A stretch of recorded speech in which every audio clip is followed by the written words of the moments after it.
How to add Instagram to your TikTok account. Hello everyone, my name is Smal, and in this video I'm going to show you how you can add your Instagram to your TikTok account.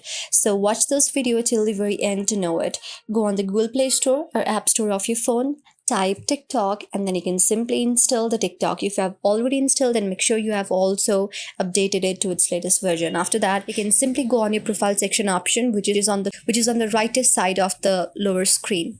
And when you tap on the profile option, the very first thing that you should make sure is that your account is already a business account, because if you don't have a business account, then you can only paste your Instagram on your TikTok bio, but not paste the actual Instagram ID on your TikTok. So make sure you have changed your TikTok to the business account. You can simply do that by tapping on the top right side, go to the setting and privacy option, and then you will see the creator option right there. Go there and make sure you have done your TikTok video to the business account. You can also see this video on our page.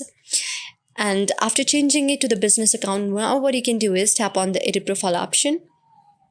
Scroll down and down. Now you will see the option of Instagram right here. Just type your Instagram, tap on add Instagram, and paste your Instagram right here, and then you are done. Your Instagram will be connected to your TikTok just like that. So I hope this video helps you. If you liked our video, then please do thumbs up, subscribe, and also comment on the comment section below.